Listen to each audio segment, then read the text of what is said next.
You know, there is a moment when you've been searching for a very long time, and when you find the divine, when you find the truth in you, when you find the unmentionable, you see, when you find the being that has no name, that is really who you are, when you find that, you have to observe, and I observe sometimes with you, what is your first reaction? See, what is your reaction? What is your predisposition about it? And without saying this is right or wrong, what I've seen that can have lasting effects is when the response to that is a response of love.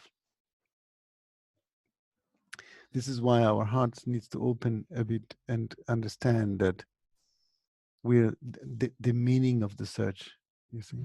Because if you don't have a meaning of the search, if you don't have a value of finding that peace, if you don't have a very clear value set up in you, then when you find it, it just becomes hollow, you know, there's nothing. It's just you find it, okay, now I find it. So you get it more like a doses of a calming effect, kind of, you know, like a painkiller, you know. And then if you treat truth like that, then it's going to be not effective.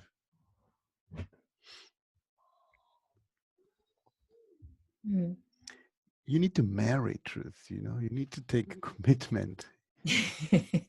You know, it's like, you know, when you don't marry casually somebody, oh, okay, you want to marry? Yes, let's marry. No, you marry something serious. It's a commitment, you know you're going to go through conflicts, you're going to go through pain, you're going to go through disappointment, but you marry. So the same way you need to marry peace, you know. You're going to go through conflicts, you're going to go through pains, you're going to go through disappointments, you're going to go through moments of distrust, but you marry peace. But the thing is that we don't marry peace. We put peace in our uh, uh, what do you call it, the place where you put your medicines, you know, that Mhm. cover. And they say, or you get an aspirin, or you get some pee, or you get a satsang. And then like that doesn't work. And you're doing that. I'm not saying you personally, I'm saying in general what I've seen, yeah? Because many times I question myself, what is the difference? I mean, because I consider myself exactly the same as you and everyone else. I don't feel that I'm more or lesser than anybody. I think the miracle is already happening in all of us. We are all nameless. What's the difference? Why is it that in me I'm clear about it? And the only thing I can see, I cannot judge for you, but I know if there is any validity in this sharing with you, I know that for me it's sacred. And when something is sacred, you don't question it anymore. You understand? Not Mhm. because you believe in it, not because you have an intellectual belief that you don't question anymore. No, no, no, not at all. You don't question the miracle of your own presence. You don't question it because you are aware of it. You become the self that has no name when you marry. You understand? It So was. it's a serious thing. It's a Sorry. serious thing because otherwise, what happens is this: we have all these fantasies. We think is this and that is going to happen or it's not going to happen anymore or whatever. But the only thing that stops happening when you marry truth is that you complain about not being at peace or not having freedom. Because the moment you complain, you dismiss it. You understand? In the moment you're complaining, you're dismissing it. And in our perspective, which is mistaken, we think that something went wrong in the past, and we should make sure it doesn't happen in the future. That's where our minds are focused, in the past and in the future. But really, the dismissing is in the present. So when you talk to me, I keep on bringing you back to the present moment and saying, why are you rejecting it now? Because you're rejecting it now. Is a different sphere. Is it, you know, it's beingness. It's not what's happening. It doesn't have anything to do with what's happening. Mm-hmm. Peace is completely independent of what's happening. And that's the beauty. That's why it's freedom. You see, peace is completely independent of problems or having no problems or avoiding problems or trying to sort out problems.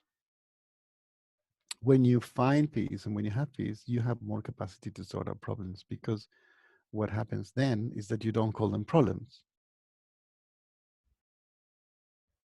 So you don't frame them into a mental activity, and you don't generate the consequent activity that happens after you freeze something into something else. So what happens when you find freedom is that you don't freeze anymore the moment. And then you find the nature of emptiness. Then you find the nature of, okay, why is it emptiness? Because I am not creating anything out of everything. That's why it's emptiness. When you talk to me and you say, I have this and I have this, and I just, you're creating a problem. You understand? You're seeing it as a problem. Mm-hmm.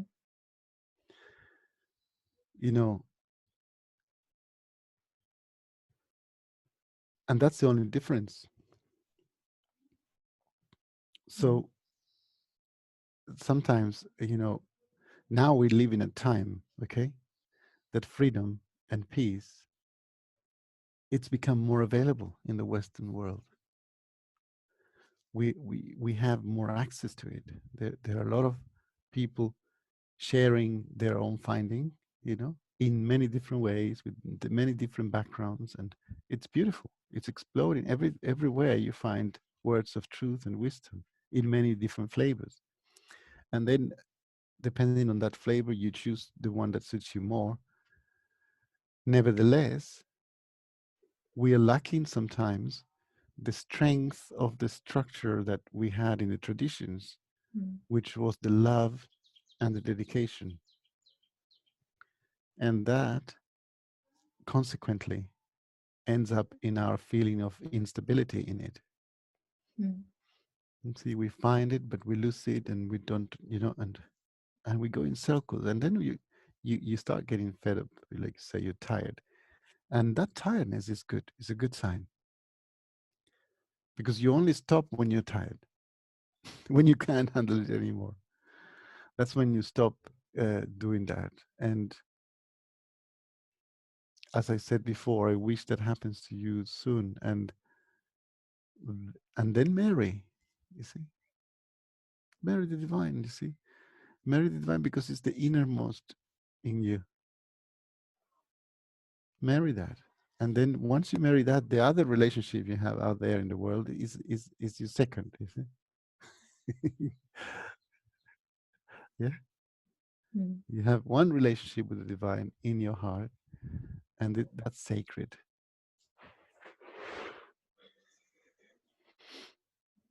And I guarantee you, if you put those perspective, if you put those priorities in that way, and if you have that purity of heart, you will not come back into thinking that there is something missing in you, or something that is too much.